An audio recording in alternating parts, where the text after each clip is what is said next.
ወንጌል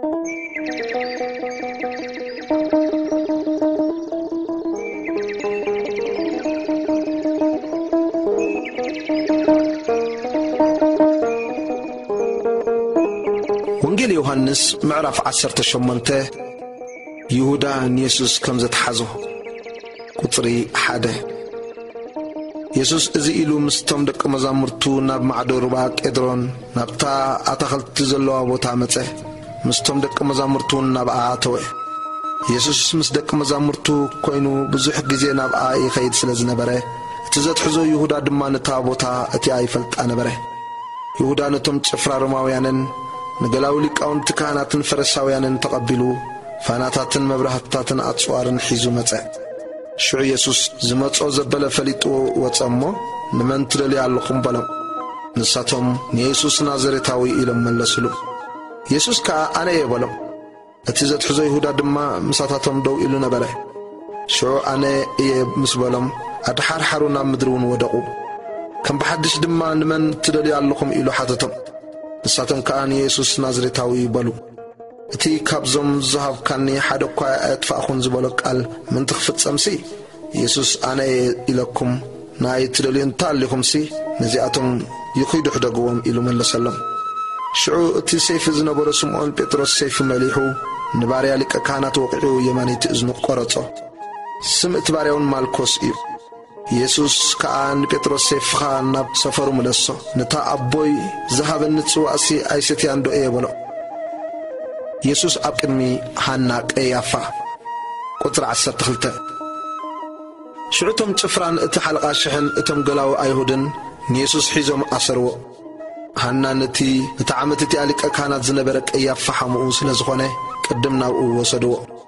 ቀያፋ ከዓ እቲ ኣብ ክንዲ ህዝቢ ሓደ ሰብኣይ እንተሞተ ይሓይሽ ኢሉ ንኣይሁድ ዝመኸሮም እዩ ክሕደት ጴጥሮስ ቁጥሪ 15 ስምዖን ጴጥሮስ ከዓ ምስቲ ሓደ ካልእ ወዲ መዝሙር ኮይኑ ኢየሱስ ሰዓቦ እቲ ኣብ ሊቀ ካህናት ፍሉጥ ዝነበረ ወዲ መዝሙር እውን ምስ ኢየሱስ ናብ ገዛ ሊቀ ካህናት ኣተወ ጴጥሮስ ግና ኣብ ጥቓ ኣፍ ደገ ብወጻኢ ደው በለ እቲ ኣብ ሊቀ ካህናት ፍሉጥ ዝነበረ ወዲ መዝሙር ከዓ ወጸሞ ነታ ዓጻዊት ደገ ነጊሩ ንጴጥሮስ ኣእቶ ሽዑ ሓንቲ ገረድ ንሳ እቲ ዓጻዊት ደገ ንጴጥሮስ ንስኻውንዶ ካብ ደቀ መዛሙርቲ እዚ ሰብኣይ እዚ ኢኻ በለቶ ንሱ ግና ኣይፋለይን በለ ብዙሕ ቁሪ ነበረ እሞ እቶም ባሮትን ገላውን ሓዊ ኣጉሂሮም ደው ኢሎም ይስሕኑ ነበሩ ጴጥሮስም ምሳታቶም ደው ኢሉ ይስሕን ነበረ ሊቀ ካህናት ንኢየሱስ ከም ዝመርመሮ ቁጥሪ 19 ሽዑ እቲ ሊቀ ካህናት ንኢየሱስ ብዛዕባ ደቀ መዛሙርቱን ትምህርቱን ሓተቶ ኢየሱስ ከዓ ኣነ ንዓለም ብግሁድ እዛረባ ኩሉ ሰዓውን ኣብቲ ኣይሁድ ዝእከብሉ ዘበለ ኣብ ቤት ጸሎትን ቤት መቕደስን እምህር ነይረ ሓንቲ እኳ ብሕቡ ኣይተዛረብኩን ንምንታይ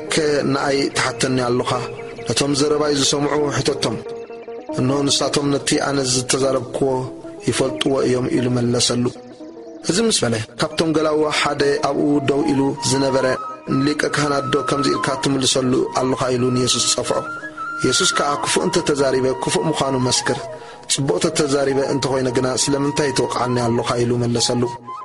ሃና ከዓ ናብ ቀያፋ እቲ ሊቀ ካህናት ብእሱሩ ሰደዶ ጴጥሮስ ካልኣይ ሰዓን ሳልሳይ ሰዓን ከም ዝኸሓዶ ቁጥሪ 25 ስምዖን ጴጥሮስ ከዓ ደው ኢሉ ሓዊ ይስሕን ነበረ ስለዚ ንስኻስ ካብቶም ደቀ መዛሙርቱ ደኾን ትኸውን በልዎ ንሱ ግና ኣይፋለይ ኢሉ ክሓደ ካብቶም ባሮት ሊቃውንቲ ካህናት ሓደ ነቲ ጴጥሮስ እዝኑ ዝቆረጾስ ዘመዱ ኣብቲ ኣታኽልቲ ዶ ባዕለይ ምስኡ ኣይረኣኹኻን በሎ ሽዑ ጴጥሮስ ከም ብሓድሽ ክሓደ ብኡውን ደርሆ ነቀወ ኢየሱስ ኣብ ቅድሚ ጲላጦስ ቁጥሪ 28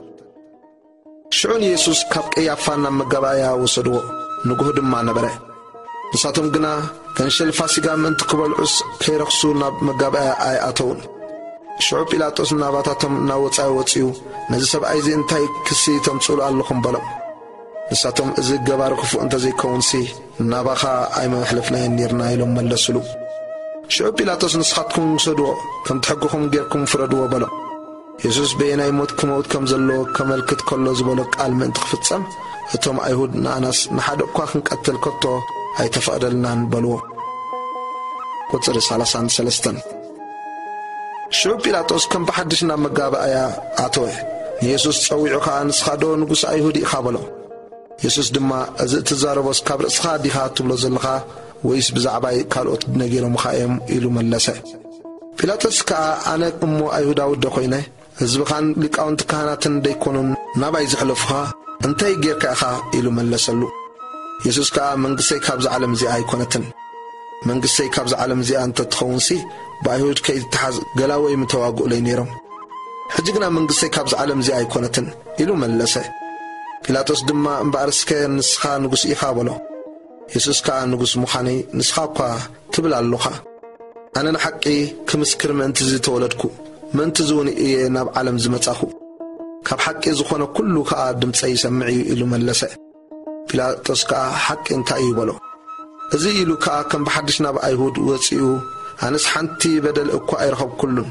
ناخاتكم قنا ببفاسقا حدا أسور كفتح لكم لمار ألكم مبارسي نزنقوس أيهود كفتح لكم دو تدولي إيخم بلم شو كم بحدش عاو إلهم نباربان دامبر نزس أيكونن